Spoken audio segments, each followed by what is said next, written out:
Welcome to Shameless Leadership. I'm your host, Sarah Dean. This show is for women leaders who are committed to advancing both their own leadership and the leadership of those around them. In each episode, I offer practical strategies and inspiring stories to help you become a more confident, compassionate, and curious leader. The truth is, you were born to lead. So let's start now, together. Hello, Shameless Leaders. I'm so happy to be with you today, and I get to follow up on a couple exciting things that have happened on the show recently that I haven't had a chance to reconnect with you on. So first of all, we are up on YouTube. We've been up on YouTube for a few weeks now, which is really exciting. It took a lot of work to get there. So please go check out the show on YouTube. Subscribe, leave comments, like episodes, do all the things. I'll put a link in our show notes, and you can go directly to our YouTube page. But if you go to sarahdean.com/YouTube, you can get to the YouTube page. Or if you go to our handle on YouTube is at Sarah Dean Speaks. That's at Sarah Dean Speaks. You can go check out the show there. The other exciting thing that's been happening is interviews. So behind the scenes, I've been doing interviews for the last few months since the beginning of 2025, but we've started dripping them out and we're going to continue dripping them out. So keep an eye out for incredible guests talking about all the things we really need to be talking about right now. It's been really fun and enlightening and illuminating and so supportive to be able to bring incredible experts and leaders into this podcasting space to glean knowledge and expertise and also inspiration, which is just so desperately needed right now. I've been amazed at the conversations I've been able to have, knowing that I was bringing in people who were brilliant and fun and funny, but also the surprise and just being able to have really good human, supportive, connected conversations that I think that'll meet you right where you're at. There's so much going on right now. And I think that there's just a lot of power in having really juicy, meaty conversations that are really speaking to this moment in time. And so keep an eye out for interviews as we're dripping them out. The show continues to be once a week. And so sometimes it'll be interviews. Sometimes it'll be me on my own. We'll start mixing that in just a little bit more and more as we move forward. So don't worry, solo episodes with just me are not going anywhere. But we will be mixing in those interviews. And if you have a great suggestion for a guest, let me know. Or if you are like, hey, I have a really unique story or perspective that seems like it could be a good fit for the show, feel free to reach out to me on LinkedIn, and just know that I'm looking specifically for people who have stories to share around being a leader in a certain capacity where you have had to stand up for yourself, advocate for someone else, overcome some sort of adversity. So coming onto the show is not a pitch fest to pitch yourself in any way. It's really about sharing your story, your unique perspective. And I always love sharing stories that are underrepresented kinds of stories, that are stories that we aren't commonly hearing, that are stories shared by people whose voices maybe we haven't been able to hear much of in the past. So people who are commonly underrepresented, consistently maybe underestimated, or commonly overlooked or excluded from conversation. So that's people carrying marginalized identities, it's women leaders, it's people of color, it's people with disabilities, it's people of different gender identities, people in the LGBTQ plus community, neurodivergent people, all along those lines. So feel free to hit me up on LinkedIn if you go to sarahdean.com/LinkedIn, or you can find me. My handle on LinkedIn is also Sarah Dean Speaks. So you can find me Sarah Dean Speaks on all the socials, or you can always reach out via our website. So those are my fun little announcements. I will also be mentioning later in this episode some upcoming free workshops I'm going to be running. So keep an ear out for that. There also might be ads for the workshops in this episode. So lots of things going on. Oh my goodness. I'm so excited. I haven't had the opportunity to record without a guest in the last few weeks. So I feel like there's all these fun, juicy things to catch up on. With that said, diving into our content today, we're going to be talking about suspending certainty. And this is something that just kind of came on my radar in the last few weeks. And as soon as it came on my radar, I was like, oh my gosh, write it down. And this happens every once in a while where I'm out in some sort of new environment, out in the wild, learning new things. And someone says something and I'm like, oh, that's an episode right there. So this actually came to me. I was in class for my master's. I was over at Gonzaga in a master's class for my master's in organizational leadership, class in change leadership. And my professor, Dr. Christine Hoover, so shout out to my professor, she made this comment about suspending certainty. And What would happen if we could suspend certainty? And we were talking specifically about change leadership.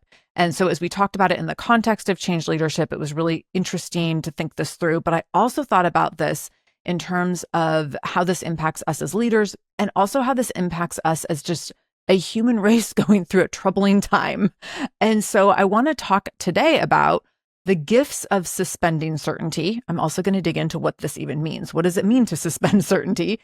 And then what might happen for you if you did start to suspend certainty on a more regular basis? So let's start with what might be a little more clear and obvious for all of us instead of trying to unravel what suspending certainty means right away. Let's look at how assuming certainty, so assuming that things are going to be a certain way or that things are going to stay the same, how that can keep us feeling safe, but perhaps a false sense of safety that actually might hold us back. So let's dig into that a little bit. As humans, we want to assume certainty around certain things, right? And especially around like basic needs being met. So we want to assume that, we have financial security, we have housing security, we have food security. So we want to assume these certain things are certain and take them for granted, like human rights, right? Although we're living in times where none of these things are certain, and we're very much seeing, especially people carrying marginalized identities, where these things are not only uncertain, but feeling pretty heavily compromised in a variety of ways. When we assume certainty, we oftentimes have this sense of security and safety, but sometimes that can be a false sense of security and safety. So if I assume that everything's going to be fine, everything's going to keep being the way that it is, then what happens when that's not true? What happens when the things that I thought were for sure are no longer for sure? And we've all been in these moments. We had this very collectively during the pandemic where the things that we thought were for sure, like being able to go out and interact with human beings in public places, all of a sudden became not for sure. All of a sudden became like not, in a lot of places, not legal. And so what happens when we uphold certainty in a way that doesn't create space for us to be flexible and adaptable and resilient in different ways? And as someone who historically doesn't love change and really loves certainty and really wants things to be known and certain and for sure, this has been a big struggle for me over the course of my life. And I spent so many of my younger decades in life wanting to just figure out how to make things certain and then leave them that way forever. And I remember being a little girl even thinking this way, like as soon as I'm an adult and I have these certain things figured out, then I won't have to worry anymore, because I was a little girl who worried a lot. And then in adulthood, at every turn, as soon as I have this thing figured out, so a career path figured out and dialed in, then that's set for the rest of my life. I wanted things to be set so that I could just then have like this bubble of safety and security around me where I didn't ever have to worry about figuring out new things. To me, that felt like that would be safe and secure. Well, as we all know, there's so many things, almost everything that's not certain in life. And so, of course, I go into my first career path thinking like, this is the thing I'll do forever, because what was modeled to me was you start a new career after college and you do that thing forever until you retire. Within a handful of years, it was clear that this was not the thing I wanted to do for the rest of my life. And then I was faced with this like wildly uncertain phase of life, trying to figure out like, well, if this isn't what I want to do for my whole life, what is the thing I want to do for my whole life? And I spent a couple years in my 20s trying to figure out what's the thing I want to do for 40 more years. And that was a very overwhelming question for me. But that was how I was thinking. Like, I need to figure out the thing I'm going to do for 40 years. And then that's certain for 40 years. And that's the thing I do. And I don't have to keep thinking about this. I don't have to keep thinking about like growing and evolving and making things different. And what I've now seen, because with age comes wisdom, right? What I've now seen looking back over the course of my life is that I am never really in seasons of certainty, that I am constantly in cycles of change. And it's so funny and ironic when I really look at this and kind of map it out, because as much as I thought I was a person who wanted to like set it and forget it and be like, it's set and now I know what I'm doing and we're good to go, I am someone who, without the universe getting in my way, will go ahead and upend my life on my own every 6 or so years in terms of my professional life. And so it's interesting to me that that's what's ended up happening, and that the universe has facilitated that in a lot of different ways as well. As an entrepreneur for the last 22 years, I've definitely had to adapt and pivot around things as things have been thrown in my way. And so this happened, a number of years into my personal training. I'll back up and say I left my first career out of college after about 7 years, became a personal trainer. As a personal trainer, things were great for the first 6 or so years building up my business. And then at about that 6-year mark, the economy collapsed. So this was the recession, 2009-ish. And I had to reinvent my fitness business. And at the time, this was like just so scary and terrifying and overwhelming to me. So I reinvented that business at that time. I've reinvented my business multiple times since then. I've gone down many different paths. In the process of going down these different paths, I have had to figure out how to adapt to change and how to notice what's shifting around me and then make judgment calls and be adaptable.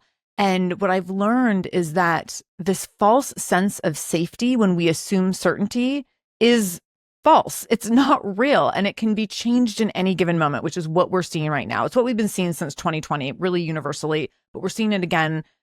We never stop seeing it. I mean, we've been seeing it constantly, really, since 2016, if you're in the US, but we saw it heavily globally in 2020, and we're seeing it really heavily again in the US and in a lot of places in the world here in 2025. So what we're seeing is that we have to suspend certainty in order to navigate the day-to-day, because nothing around us is certain anymore. And I want to question, what would it be? How could it help us out? How would it benefit us if we could suspend certainty and then recognize that in that suspension of certainty, there's many gifts and strengths that can come. So let's dig into that. What would it look like if we were suspending certainty and assuming uncertainty?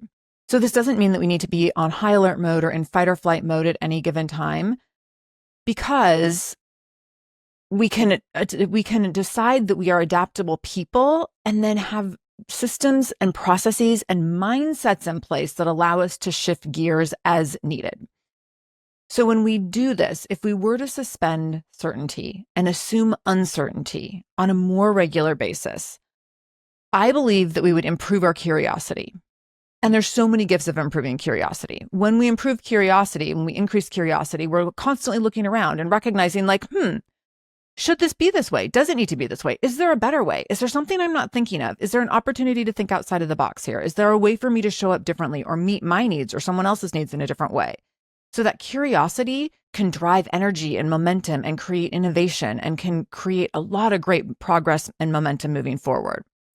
The other thing that can happen when we suspend certainty is that we can see things through a new lens and see things via new perspectives.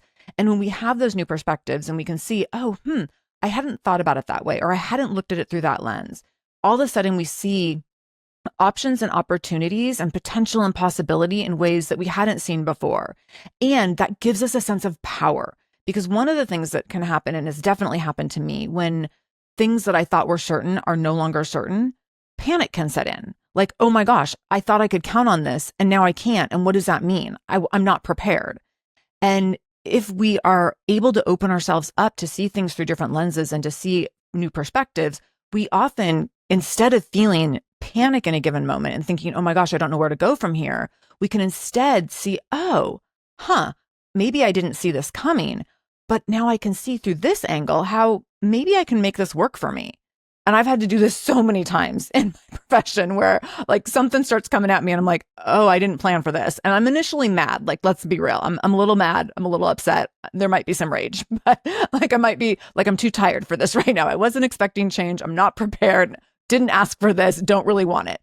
And what are some of my options right now that are maybe better than some of the things I'm currently doing? Like maybe there's some opportunity in here that could work out great for me. The other thing that can happen when we suspend certainty is that we can learn new things that are really valuable moving forward. And so I think while that false sense of security that comes with wanting certainty and wanting things to stay the same can also lead us to stagnation and complacency. And when we're complacent and we're stagnant, while that sounds like, oh, I can just exhale and relax, the reality is that there's not a lot of energy in those places. And so when we're constantly in a place where everything is certain, we're not challenging ourselves to learn and grow. And so evolution, our own personal and potentially professional evolution, can be a little stunted. And so when we assume uncertainty, we are constantly opening ourselves up to new learnings. So I know for me, especially as a business owner, I'm like, I got to keep learning and growing all the time, because that's going to help me be prepared for whatever the next step is, whatever the next phase is that I don't know right now, but I'm open to it. I want to be the person who is open to this learning and growth, because that feels fun and exciting. It feels productive. It feels purposeful, and it keeps my work feeling very full of meaning and very inspired. The other piece of suspending certainty and assuming uncertainty is an opportunity to step out of our ego. So when we assume certainty, we're often connected to a sense of ego that's like, well, I got it all figured out. I got all my ducks in a row. Like, I'm good to go. And when we're in that phase, we sometimes are not thinking about other factors. We aren't thinking about other perspectives. We aren't thinking about what else could I make happen here, or how else could I be helpful or supportive here, or what am I missing right now? We feel like we have it all figured out, and the truth is we never have it all figured out. And so when we put ourselves into this position of assuming uncertainty and being prepared for uncertainty, we have to step out of our ego and acknowledge, I don't know what's coming, and I don't know if I'm going to have all the answers. I know that I can figure things out, and I know that I'm okay being vulnerable, and I know that I'm okay in those moments where I don't know what's next, or I'm okay in those moments where things feel really hard and really difficult and really challenging. So that disconnection from ego can be really, really helpful and healthy in helping us be prepared for when things don't go the way we think they're going to go, or when the things that we thought were certain are no longer certain. And then the last thing that I think can happen when we suspend certainty and assume uncertainty is that there can be increased surprise and delight, and maybe even more joy in unexpected places. We saw this a lot in the pandemic. Now, I don't want to say that the pandemic was full of surprise and delight and joy, because it certainly wasn't. And there were so many things that happened in that time and in the years since where we've seen people show up for each other in really incredible ways. I remember some of those moments early in the pandemic of being supportive in the community, of figuring things out with my son. I remember having, he was in first grade at the time. He's doing virtual school, which virtual school with a first grader was, a whole situation. And I know some of you had it much harder with toddlers at home, but this first grade virtual school situation, it was like he could get himself on Zoom. He could be on there for about 20 minutes, and then he would need something inevitably. And so my work cycles during that time, I remember I could never do anything for more than like 20 minutes without being interrupted. And it was real frustrating because I felt like I could never get into kind of flow with my work. And I remember eating lunch with him. So pandemic was spring 2020. Going into that spring and summer, we would eat lunch together on our deck every day. And there were a lot of days where I was like, I'd really love to be eating lunch by myself today. I really miss those days. But we had this whole season of eating lunch on our deck together in the sun. And that was a surprise and delight and moment of joy. Now, again, not every single day. There's certainly days I would have loved for it to have just been me. But there was these little moments where I got to have this special time with him. There were little moments where we got to do things for our neighbors. I remember when he finished first grade, his teachers went to every kid's house in the class and they sat on our porch. So 2 teachers showed up in their own cars and they sat up on our porch, 6 feet apart from each other in masks. And they brought him some little goodie bag and just said hello. And the idea that teachers would come to our house on the last day of school, 6 months prior to this, was just unheard of. But the way that people created opportunities to surprise and delight and create joy for one another in really, really challenging times was so touching and such a big part of, I think, what kept us going in that time of incredible uncertainty and incredible fear and worry and anxiety. And so when we suspend certainty and we assume uncertainty, we also open ourselves up for these moments of little things happening that allow us to be human in ways that we often don't get to be human, except for when we're in vulnerable moments of change and growth and transition and learning. And those are the moments that change us as human beings. And those are the moments where we get to learn and grow in a way that impacts how we show up in the world moving forward. It impacts how we show up as leaders. It impacts how we show up as team members. It impacts how we show up as family members or as parents or as caregivers or as members of our community. And so those moments of surprise and delight can be huge, huge gifts, even if it's in the middle of really, really troubling times.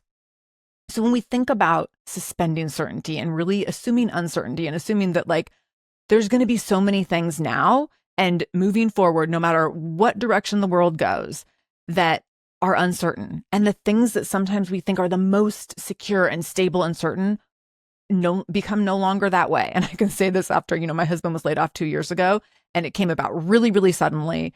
And it was like, he had a call scheduled on his calendar late one, I think Wednesday night. And he was like, I know this is it. He's like, my boss scheduled a 15-minute call for tomorrow morning. I just know I'm getting laid off tomorrow. Layoffs were not happening in this company at this time. Sure enough, he got laid off the next morning. So within like 12 hours, everything changed. Everything that we thought was certain changed. No, we got a ridiculous his severance package. I mean, let's just talk about this. 8 years at a company, he got 8 weeks severance, I believe. And we got 2.5 weeks of medical insurance, which I don't even think is legal. So our medical insurance, he got laid off on June 8th, 2023. Our medical insurance did not even cover us through the month of June. So let's talk about that uncertainty. So in that moment, everything flipped upside down. All the things that we thought were like stable, secure, certain, gone, right? I wouldn't wish that moment on anyone, nor do I want to go back and repeat that moment. And there's a number of components of that moment that we're still living in our family. But what is gained when you have to go through those moments? And when you recognize that those moments can happen to anyone at any time. I will tell you in going through this and recognizing how quickly things can change, my capacity for empathy for other people and job uncertainty or other people and financial uncertainty has increased exponentially. It's been interesting being a parent, especially in youth sports during this time, and recognizing how often we ask family members and parents and people in our community like to give money for things. And we just assume like, oh, like here, $20 for this and $40 for this and $200 for this. And it's just constant when you have kids. And you might even, if you don't have kids, you might have this in a different capacity where like at your work, it's like donate for this and donate for that. So we ask for these things constantly. And when you have a double income family, that might seem like no big deal. But when you have a financial situation, an unforeseen financial situation in your family, all of a sudden you're like, who are these people that think that they can just like ask me for $20 every day for something? And so that recognizing, and I've become a person in our sports community and our school community where I'm like, we can't just be assuming that everyone has $20 to $200 to give to everything at every turn. That's just not the world we live in right now. And for many people, they've never lived in that world. So what are the things that we can gain by recognizing that we should all be in a position of preparedness for uncertainty? What can we gain if we cannot live in a place of anxiety around this? Because I don't want to suggest like you should always be so ready for uncertainty and for things to get flipped upside down that you can't sleep at night, because that's not healthy. But what can you gain over time if you can suspend certainty and assume uncertainty? So on top of some of these mindset things that we talked about around curiosity and perspective, gaining new perspectives and being open to learning and stepping out of your ego and increasing surprise and delight, some other things that come over time as you adopt as become more open to assuming uncertainty is you have way higher resilience. You are a much more resilient person. You are a much more adaptable person. And so you can recognize like, oh, sure, this is going to get flipped upside down. And that's going to get flipped upside down. Like, I'm used to this. Let's go. And I think collectively, we've all become a lot more that way in the last handful of years. So being more adaptable so that change and uncertainty and things flipping on a dime, they don't send you into a state of panic or into a state of, like completely freezing because you don't even know what to do. You can also gain more ease. So while it might sound not ease filled to be like, I'm just going to assume everything's going to be uncertain all the time, when we have a sense of, I can't control it and things are going to keep changing and I don't know what's next, when we have a sense of acceptance around that, there can be an ease around, and I don't have to try to control it. and I don't have to try to figure it out. And I don't have to try to predict what's next, because I trust, based on how I've shown up in the past and based on how I've navigated other things, I trust that I can just keep figuring it out one step at a time. And there's a lot of ease in that. And that's something that I've definitely had to adopt over the last 22 years of building businesses, but especially in the last handful of years since 2020 and since my husband got laid off 2 years ago. You also, over time, can gain more playfulness. I think that you can find lightness in small moments because you can be more present, because you don't take for granted that everything's going to always be this way. And so you are present in a different way. And I think that presence allows for more playfulness and more lightheartedness and finding levity in tough things, which is a huge form of resilience. That, like, yeah, things are going to be hard. And you know what? I can always laugh my way through it, because there's nothing I love more than a good story. So yeah, it's really hard, but I can't wait to tell this story. I can't wait to build this narrative in a way that serves me and that helps keep me going. You also gain creativity over time. So you open yourself up to seeing things differently and being nimble in new ways, which allows you to shift and pivot and adapt in ways that really amplify creativity. And they also, I think, allow for longer term creativity in terms of your vision of what you think your life can be. And there's so much juiciness in that. So when we think about it from that perspective, if I recognize that I'm a person that's always growing and adapting and being nimble and figuring it out as I go, then I'm opening myself up to this idea that I'm always in a creative mode. I'm always being creative about how to see things, how to solve problems, how to move forward, how to take the next step. And when I see myself as that creative person, that gives me a lot of power and takes away a lot of power from the forces that maybe are making decisions that I wouldn't be making, or maybe are having, power over my life in some ways that I wouldn't prefer. So that higher level of creativity and really embracing and embodying that higher level of creativity can create a lot of power, momentum, but also, I think, energy around, like, I got it and I can figure this out. I'm really good at figuring things out. I always figure things out.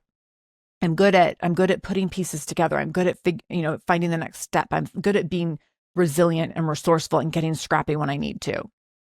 And then the last thing that you can gain over time when we suspend certainty and assume uncertainty is that we can improve our ability to constantly see potential and possibility.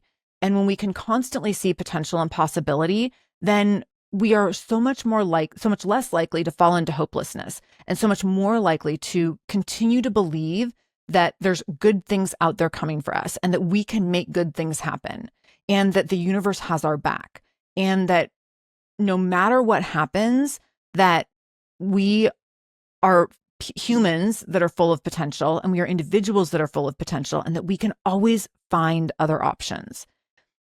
Right now, when I'm looking at news cycles, it's really easy to lose sight of this one specifically. It's very easy to lose sight of potential and possibility. When we can assume uncertainty and assume that there's going to be a lot of chaos for the foreseeable future, how can we make decisions differently? And how can we set ourselves up in different ways? How can we protect ourselves and the people around us in ways that we have the power to see potential and possibility, no matter how other forces with power are instilling their power on us? That's a tricky one. It's a really tricky one right now, but it is absolutely possible to continue to see potential and possibility. And I will say, even today, I was watching stories on Instagram around, intense news cycle stuff around ICE detention and detainment. And there was one story in particular where I saw a small group of people supporting some people who ICE was trying to detain. And I saw this small group of people able to save someone else. And they were able to save someone from something, from being detained and being taken by ICE officials. And as I was watching this unfold, I was like, that's it. That's the potential and the possibility. It's easy to watch the news right now. It's easy to watch the world around us unfolding and thinking that there isn't potential and there's not possibility, because we see so many hard things happening around us on a daily basis. But every single day, in every single moment, there's also people who are creating potential and possibility everywhere. But we have to be looking for it. And we have to hold the belief system that this is happening everywhere. When we are sucked into the news cycle and stuck on social media, we often go down rabbit holes that prevent us from seeing that. So I want to really encourage you to make sure that you're putting yourself in places where you see potential and possibility. Because when we see potential and possibility, in spite of uncertainty, we continue to have hope and belief, which gives us power. And then with that power, we see how we can show up and use that potential and possibility to be change makers and to be culture shifters and culture shapers. So I want to end with that we can build so much power when we put ourselves in that position of really believing in potential and possibility in really tough times. And that involves suspending certainty, assuming uncertainty, and embracing and embodying that things are going to get really messy. And you know what? I can get messy and make it through just fine. I thrive in the mess. And we've all proven to ourselves that we thrive in the mess, right? So that's what we need to keep doing. So I hope this episode was helpful. I hope that you learned something or were inspired by something that's going to allow you to see potential and possibility today, but also that allows you to reframe your mindset, especially in navigating hard times. I'm going to be leading a workshop for business owners. So for my women small business owners, I have a workshop coming up called Focused and Fierce, Lead with Purpose and Build Your Business in a Noisy World. So this workshop is coming up. I'm going to be offering it in June and July. If you are interested, we don't have everything set up yet for people to sign up, but I wanted to just get it on your radar because I know summer months, people get really busy. So if you're interested, it's totally free, 90-minute workshop. Shoot me an email to hello@saradean.com, hello@saradean.com, and I can send out the information to you once we have it all set up. So again, the workshop is Focused and Fierce, Lead with Purpose and Build Your Business in a Noisy World. And this is for women business owners who are looking to shut out the noise, reconnect with your core purpose, and take aligned, intentional action in your business, even when the world feels heavy, overwhelming, distracting, like a dumpster fire. So I got you in that. And I have all of you in all of this. I'm in this with you always. And I'm just really honored to be in this space with you today and every day moving forward.